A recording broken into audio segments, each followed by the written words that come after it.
Well, good morning. Here it is. It's Monday morning already, right? In some cases. But anyway, today is April the 7th. And I hope you had a great weekend. I hope that you were able to, again, spend some time with your family, maybe spend some time with some friends, and hopefully you were able to enjoy the weekend. We had a kind of a wet, strange Oklahoma type of weekend. Had several, about 4 seasons in one, or in one weekend with the snow we had yesterday morning. But anyway, but now here it is Monday morning. God has blessed us with the breath to breathe here on this Monday morning, and I certainly hope and pray that this morning finds you feeling well. Hope it finds you well rested and ready to tackle the opportunities that God has richly blessed us with here on this Monday morning. This morning, I'd like to share a devotional with you entitled "Jesus Cleanses the Temple." Mark chapter 11, verses 15 and 16.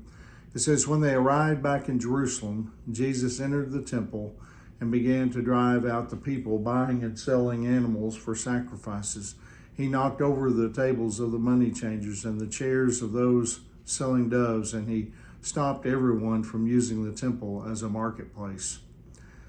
On Palm Sunday, the people in Jerusalem, they mistakenly celebrated Jesus as the conquering Messiah, the king who would lead the Jewish revolt against the Roman Empire. On the following day, they got a glimpse of his true agenda. After cursing the fig tree that produced no fruit, Jesus, he went to the temple in Jerusalem. His focus was, on the spiritual, not the political. Rather than worship or teach, however, he turned his attention to the money changers and the merchants in the outer court. According to the passage from Mark chapter 11, he cleared the house. The question is, why? Why did he do that? Well, the merchants, the people who sold animals for sacrifice, served an important purpose. The temple in Jerusalem was the center of worship for all Jewish people. People traveled great distances, to attend, festivals and offer required sacrifices there. Those sacrifices often involved, animals such as, birds, sheep, goats, and bulls. Now, those who didn't raise animals themselves, they had to buy, them somewhere. And transporting them, all the way to Jerusalem was a complication many wished to avoid. So the merchants who sold animals near the Jerusalem temple, they provided a necessary service. And of course, they made a profit, but they weren't necessarily gouging their customers, or at least not all of them. The money changers were equally important. Many people offered money as sacrifices. However, the region of Judea where Jerusalem was located was under the rule of the Romans. The people who lived in Judea used Roman currency. That posed a problem because, you see, Roman coins were stamped with images of, the Roman rulers. And Roman people worshiped, their rulers as gods. And so Jewish people considered their images a form of idolatry, and inappropriate for sacrifices for God. What's more, the Lord, said to Moses in Exodus chapter 30, verse 13, "Each person who is counted must give a small piece of silver as a sacred offering to the Lord." Now, this payment is half a shekel based on the sanctuary shekel, which equals 20 gerahs. The money changers at the temple, they exchanged Roman currency for Jewish half shekel coins.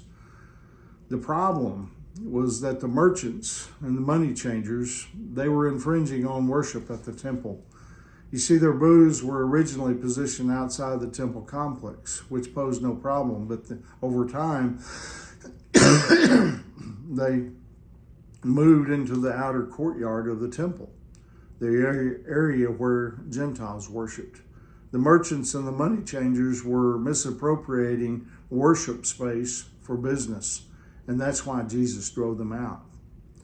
You know, in Psalm 69, verse 9, David wrote, "Passion for your house has consumed me, and the insults of those who insult you have fallen on me."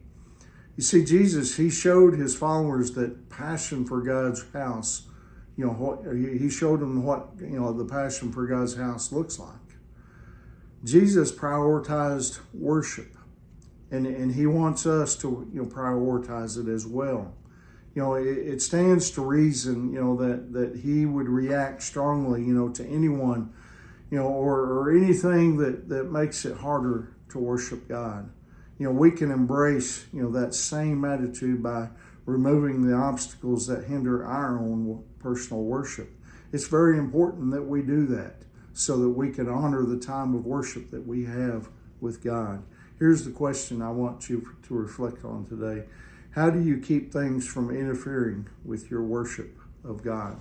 It's a good question for all of us to contemplate today, to reflect on, and I hope you will. But anyway, hope you guys have a great day. Remember, Angie and I, we love you guys, and we're praying for you. And Lord willing, I'll see you tomorrow morning. God bless you.